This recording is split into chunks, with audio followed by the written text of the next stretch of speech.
Hi, welcome to my Insta chats. I've been doing these Insta chats at 3 o'clock every Friday for the last 6 weeks now, I think. Yeah, it doesn't feel, in some ways it feels like we've been locked down for 6 weeks, but in other ways it's gone fairly quickly. What a time of disquiet and unprecedented change for all of us. I hope you're all doing okay, and at least it's a sunny start to the bank holiday weekend. Last week I was chatting with the British soprano Anna Patterson about how the opera world is being affected at these times, and obviously sustaining opera houses and for opera performers, trying to recreate moments of performances and how to be able to look ahead at these times has been such a challenging time. But it's the same with all musicians and goodness, all types of sectors. But today we're talking with British composer Cevanne Horrocks-Hopayian.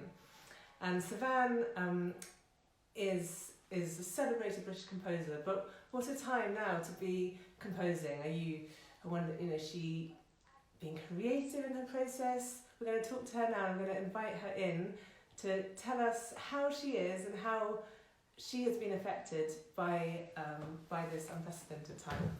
So, Cevanne, hey, so invite yourself in, Cevanne, and I look forward to having a chat with you. Go live with Cevanne.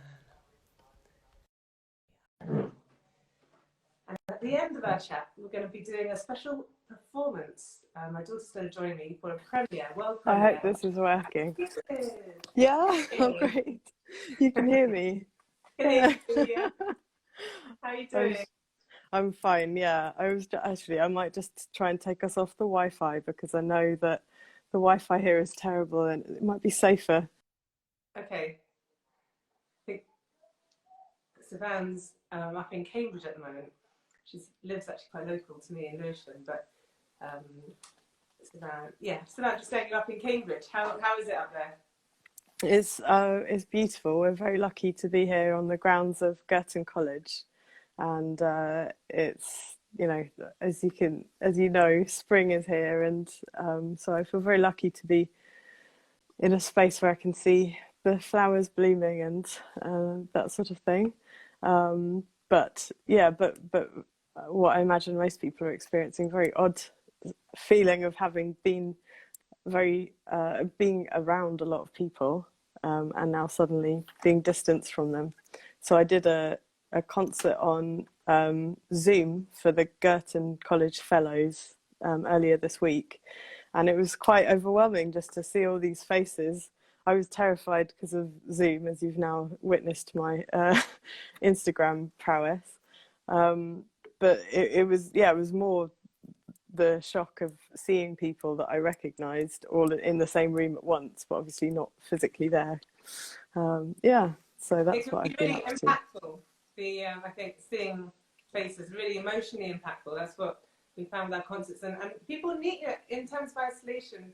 That connection with people, even virtually, has been a really powerful way to stay healthy. And music is such a great way to share a sense of connection and community.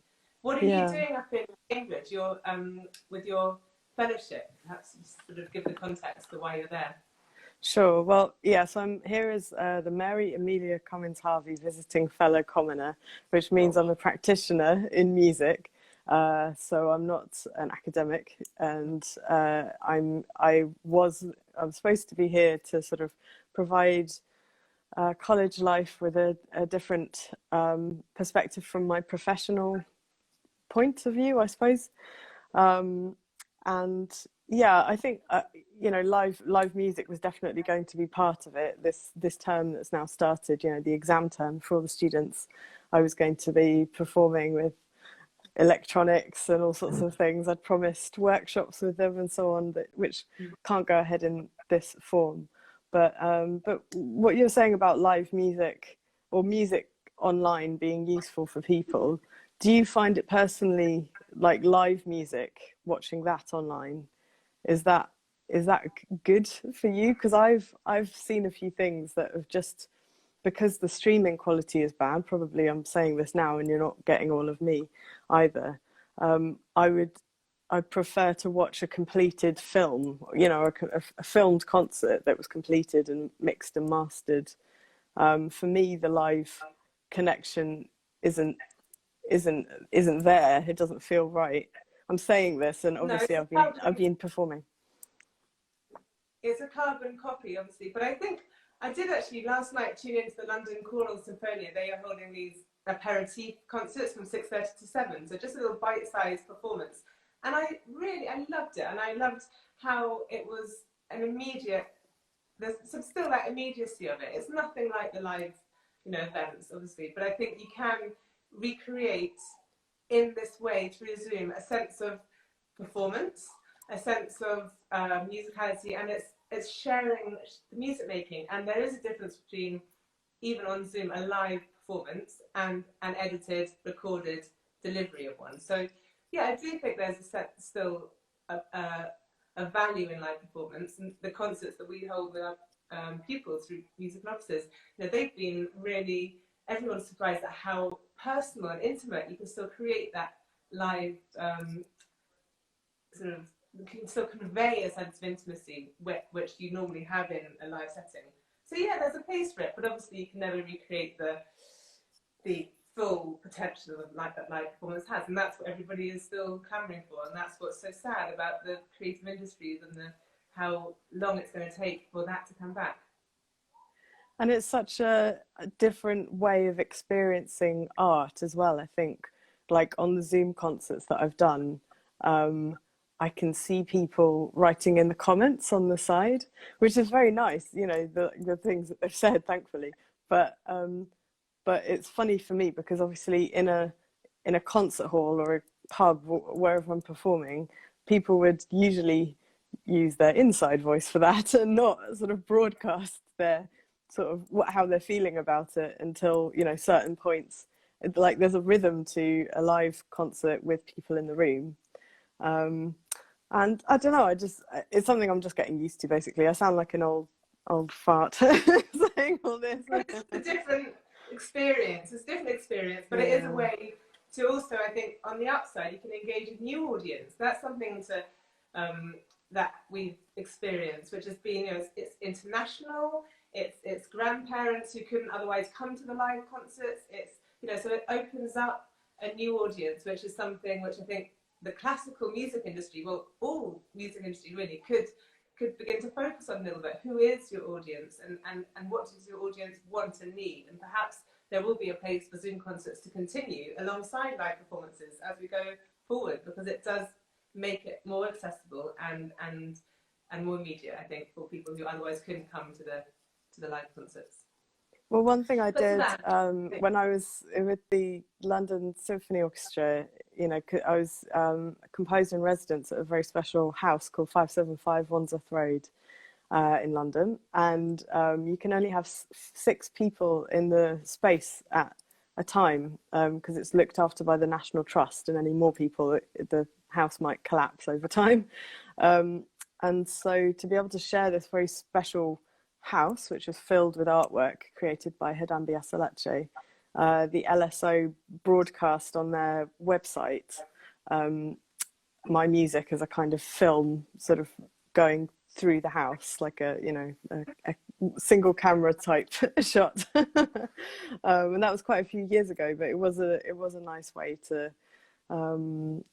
make use of the fact that a particular space would not be suitable for the London Symphony Orchestra to fit inside. So instead you'd find other ways of putting it online. So LSO have been doing that for a while, haven't they, actually? Yeah, well, as have the Berlin Film, making it very accessible online, all their concerts. But how have you been spending this time? Are you being creative? Do you feel inspired? Or do you feel like so many musicians a little bit distant and sort of locked down from your creativity? Yeah, I think I've gone through phases, and I've seen other artists doing the same. My initial response was fear and emotion about the situation, worry for people, and dealing with the most immediate crises.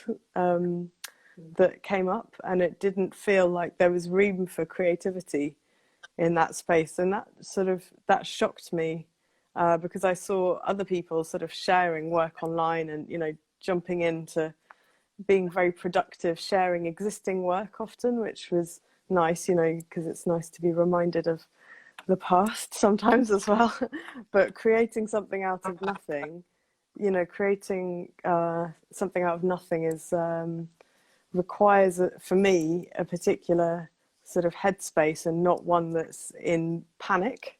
So I was not creative for a while, and I had to trust that that wasn't a bad thing. And I read on a blog or a website called I Care If You Listen, a post or essay by an Armenian American composer called Mary Kuyumjan, and she said that she recognized these feelings of grief, basically, and gave herself permission to not be actively creative or productive, you know, because we're out of work. Like, you know, we're in a situation where if you're lucky enough, or if you have other things on your time needing your attention, being creative feels either like a luxury or like something which is very tough, because if you don't succeed, you can feel not good about yourself. Basically, it can be quite crushing to have, you know, to have a bad creative session. So say that again, sorry. Well, no, creativity needs time above all else. You need clarity of thought and really your own mind. And if you're dealing with children, dealing with caring for family, or you're just reacting to what needs to be done, there actually isn't much space left. And I think like you said, there's such an output of creativity or production at this time, because there are so many people who do have a lot of time, but there are others without time, and even those with time but who aren't quite able to get into that space, that creative space, which just needs such an openness. You know, that's totally fine. Of course, it's, you know, it's different levels of productivity, and you need a bit of time for that to sit, and then perhaps something will happen later, like the year without the summer, after the volcano. What year was that? You know what? There was a huge output of creativity. Often after struggle comes a later output of creativity. Shakespeare, Byron, you know, all that. Rachmaninoff, after his struggle, you know, that was when huge outpouring, but it needed that time to sit and be processed, I think, which is perhaps where you're at. Where are you at with your process? Well, yeah, just to add to that, Mary Kuyumjan gave a few more historical examples, like the Renaissance coming after the plague, and you know, after the Great Depression, and at the beginning of the 20th century as well, the explosion of art and experimental music and so on. Well, where I'm at is I've had a good week, and as I had hoped, our brains just work on creative ideas even when we're not thinking about them. Because, yeah, like you use the words process, and your brain is just processing the situation around you. And I personally work well. I'm motivated by a platform, by a commission or a platform or a collaboration. So when you know, my projects, which rely on having lots of people in the room, like the LSO, for example, I was meant to be recording an album with them. You know, when they're all sort of not allowed to be in the same room, you wonder when that's going to happen again. So instead I've been doing performances. I've been collaborating with Crudson, who's a long-term collaborator of mine, and I can see Accidental Records is here, so I've got our album, look, there we go, merchandise of our album released through Accidental, called Brace. And one example of a project which we were worried about how it was going to go ahead was a festival at the Royal Birmingham Conservatoire in July, which I think is called NEAM or NIME, New Interfaces for Musical Expression. And they're finding ways to make the conference online now, which is really exciting. And they've sort of changed our keynote performance booking into a commission. So we're going to create something new. Again, inspired by just where we're at. So that's a really, what's the word? That spurs me on, being able to share ideas with someone else. That really helps. And likewise, being able to repurpose it and think quite quickly, because it's easy to sort of to not recreate something or to wait till next year. But you know, in terms of musicians, it's a lifeline, isn't it? Having new commissions, like you said, you not only just working towards a deadline, but financially, you need these commissions to stay.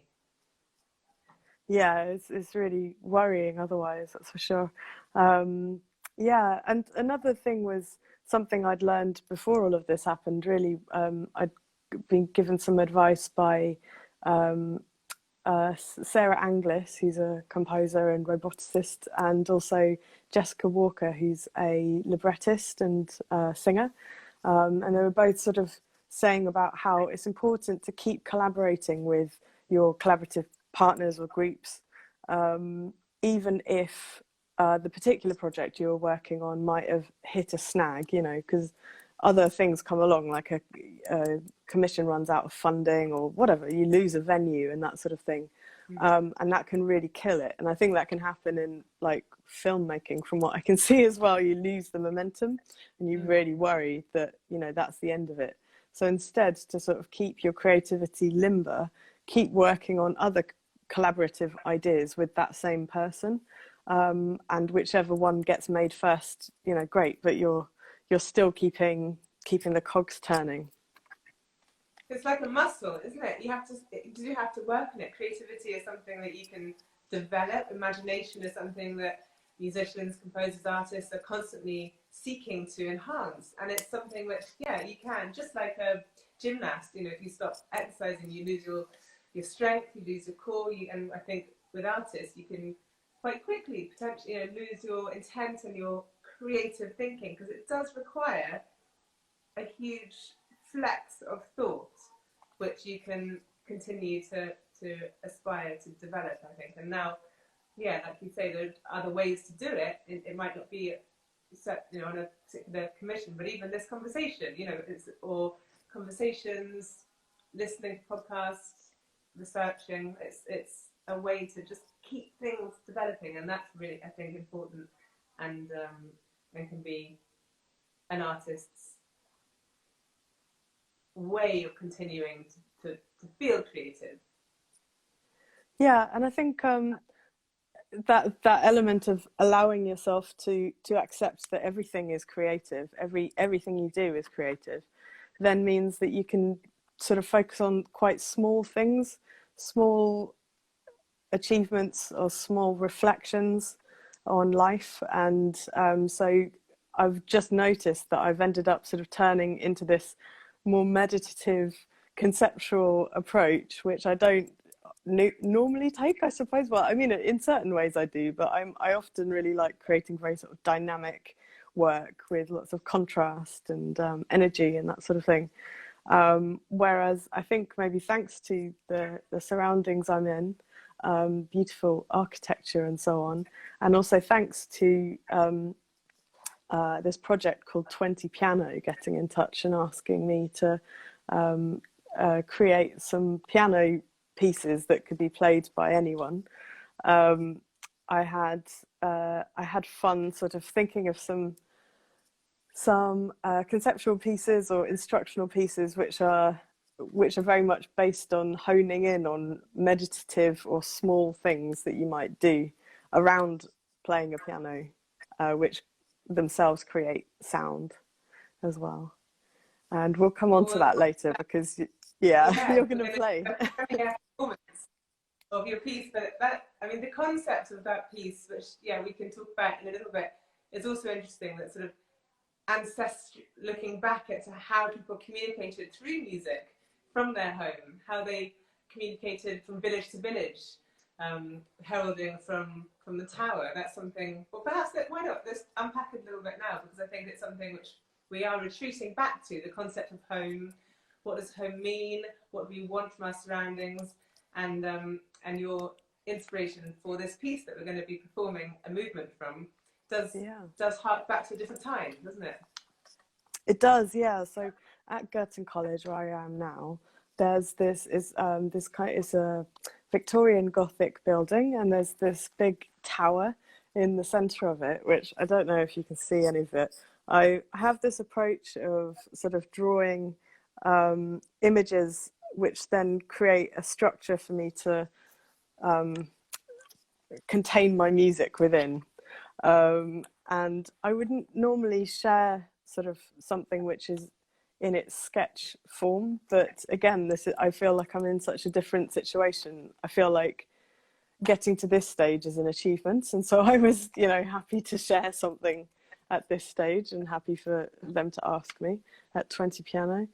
So I was thinking about towers. I was thinking about their significance in folklore, like the Lady of Shalott being trapped inside and only able to reflect on the outside, and but not take part. She's in lockdown. I didn't really fancy being in her situation. I think really I want art to be functional, which I know is a very old-fashioned idea, but I just didn't like the idea of being in an ivory tower and just responding to my situation but not being able to do anything. So I was looking into tower music, which is a very old form of broadcasting the news, particularly from Germany, and probably the most in the sort of Renaissance period. And they'd use sort of loud instruments that would carry, and they would herald things in the distance, they would celebrate things, and they would warn people as well. So I like the image of art keeping watch from this tower. And I feel like that has a function. That's an example of music having a function in, music having a function in a crisis, basically. So I think... Art having a function. I mean, there's two purposes of art and music. It's important for art and music to have a function, but in itself it has a function as well, doesn't it? To challenge people's thoughts, for escapism, for whatever that person who's either looking at the piece of art or listening to the music really needs in that moment. So I think both functional, but also for art to have its own place as art and not necessarily to be reacting is two different things, isn't it? Yeah, absolutely. And I think I hope maybe in future, and this is something you've touched on when talking to me before, is that in this crisis people will see how art should be supported as much as anything else, because it supports all of us and can support all of us in various ways which are sometimes quite hard to define but are certainly there. I don't want this to sound what's the word? I think sometimes, because funding structures in the arts can be so tricky, like that there's not that much funding around, and so they're very competitive, and sometimes in order to justify a project, sometimes it might be measured by its impact on either how many people get to see or hear it, or if it has an educational aspect, which is, showing that it has some sort of social benefit. And I disagree with that. Basically, I think all art has social benefit. I think, people who are animateurs by profession specialize in that sort of thing. I don't think necessarily artists do. They might do that. Some might train in that way. But yeah, art and the benefits of art are not always directly obvious, but obviously in your business with music in offices, it has a very clear connection to well-being, and education. But I guess I'm talking about the art itself that's created, not the performance or the practice of it. And yeah, I'm not sure where I'm going with it, other than like, I'm glad that these funding structures exist, and yet at the same time, I think you don't necessarily have to justify why art needs funding. Absolutely. And do you think that there will be a new realization, therefore, of the need and the importance of art, of creativity, and of ways of being creative after this lockdown in the next couple of years? I mean, funding is totally cut, and resources have disappeared, but perhaps a glimmer of hope will be how much art for health, music for health, music, that will be understood with a little bit more value placed on it, and therefore more funds and resources might come.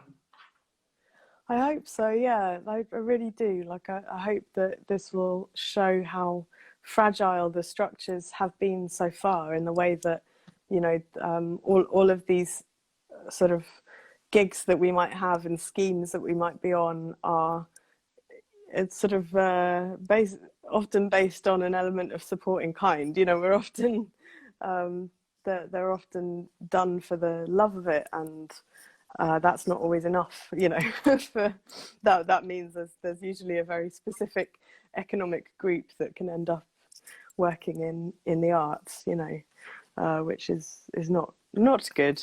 So I hope that this will, I hope this will result in something positive. Definitely.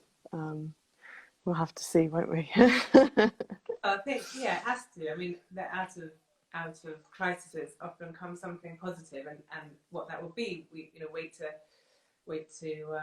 see. For those of you watching, do feel free to comment. Hi, Greta. And it's nice to have some questions. So do feel free to ask Cevanne a question about her creative process, what she's working on. So yeah, comment, and we'll definitely be reading your comments. Cevanne, what are you? Have you been surprised by anything recently that might have come out of an archive, or someone commissioned you? Has this been a sort of positive surprise for you at this time? Yeah, well, just today actually, the LSO released their third volume of the Panufnik Legacies album. So I wrote a piece for them. It was the first piece I'd ever written for symphony orchestra, and it was played by the LSO, which was amazing. And you were there, Tessa, in LSO St. Luke's. Was this and in 2010? So 10 years ago. Wow, yeah, you're just a baby. I know, this mad piece. Yeah. It was based on a Marx Brothers sketch where the conductor taps the lectern, and then the orchestra all taps, and so it just descends into chaos. And so it's got all these instructions in the piece saying when you can play or when you can't play, and it's based on things that you have no control over, like whether you've got blue eyes or something like that. So yes, that was so yeah. I mean, I'm not sure why I didn't know that it was being released today on LSO Live label, which will be, so you can stream it. Yeah, but it's a lovely surprise. Yeah, and there's lots of other composers on it, so I'm sure it will be an enjoyable thing to listen to, and it's the bloody LSO, so it's going to be great. Yeah. And that's an example of repurposing something from the past, which I think there is something that people often don't have time for, because everyone's always creating and wanting the next thing and looking to the future. But actually, to sit in this time of disquiet and listen to what's actually already there is really valuable, and perhaps something that we can all try and remember to do more of, because otherwise these works, these pieces, they get commissioned and performed once, twice, and brilliant works actually sometimes then get shelved. And it is nice to hear that, yeah, LSO are bringing back their archive, and perhaps that will give it your work a new life. I can't believe it's 10 years ago that it was. I remember it vividly. Yeah, oh, thanks. Yeah, I mean, I've been hoping that the music world, you know, like art and theatre could move online for a long time now. So it'll be good to see them being a bit more sort of proactive, because that's a way that artists like myself can reach more audiences, and where maybe that doesn't matter, you know, filling out a big concert hall, maybe it doesn't matter so much if the, you know, all of these financial structures which supposedly mean that, you know, composers that are of a, I don't know what they call us, emerging status or whatever it is, not sort of, you know, established, yeah, full house type composers. Yeah, I would hope that this could justify, like, just sharing art for its own sake, you know. It doesn't have to be about ticket sales, perhaps, I don't know. Yeah. But yeah, but yeah, sure but another, yeah. That's what the virtual opening up and the mindset shift, because it's not like this hasn't been possible for years. You know, Zoom's been around for years and online teaching, but it's just this sort of mind shift that everybody's had so quickly that does, I think, will be the future. I mean, there will be live concerts that we obviously palpably are missing and can't live without, but also alongside it, we'll set online launches, online performances, you know, as a regular way of just performing, and for musicians to attract new audiences, and platforms like Patreon. You know, that's a really successful way of can be of also earning a side income, which, you know, we could all do with. Yeah, the thing about Patreon, I don't know enough about it, but for me, creativity isn't consistent. And like, I wish I was better at the sort of craft of just getting something down, no matter what state you're in and that sort of thing. But part of this article that Mary Koryumjan wrote about was, if you're not in a good place, if you are in a crisis, that can actually be quite damaging to your health, you know, to be in that situation. And what I've noticed about the element of Patreon is that there's definitely this kind of consistency of having to keep your patrons or audience up to date with what you're doing all the time. So for me, I'd have to look into whether I could cultivate an audience of patrons that would be content with the idea that I could say one week, I did not create anything. I thought about some things. It didn't work, you know. I think so. Because that's part of it. It's allowing people to be a part of your story, you know, part of your journey, and allowing them into what's often a hidden world, the process behind it. But I think that's more interesting to people now, and actually having that window into it. Could be, you could do a conversation one week, or just say, you know, this week's been. But I think that is part of it, isn't it? It's sort of, it's cultivating this community of people who believe in you, and only you can do what you do, how you do it, and it will resonate with some people, it won't with others. But I think that is a potential sort of way forward out of this. But I've just noticed the time, so it's 3:30, which is the time for the world premiere of. Do you want to introduce it, and I'll get my co-performer?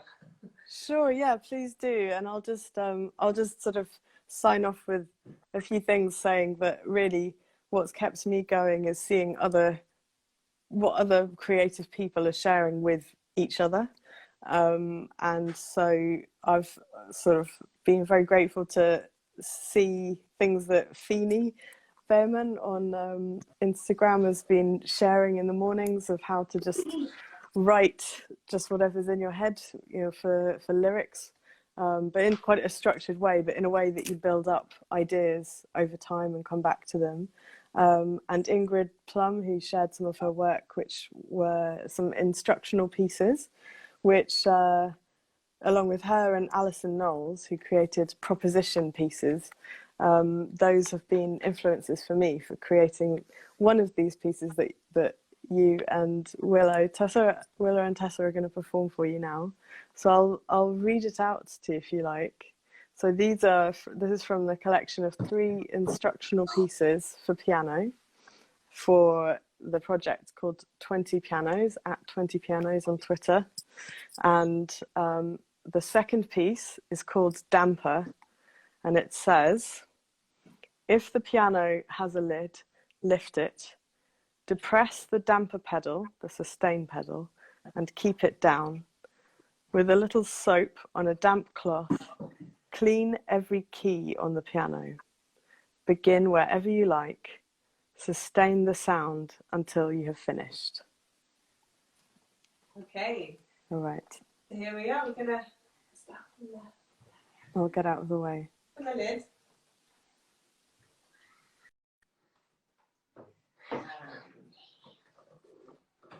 Here we go. Oh, does that look like the lid?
Yeah.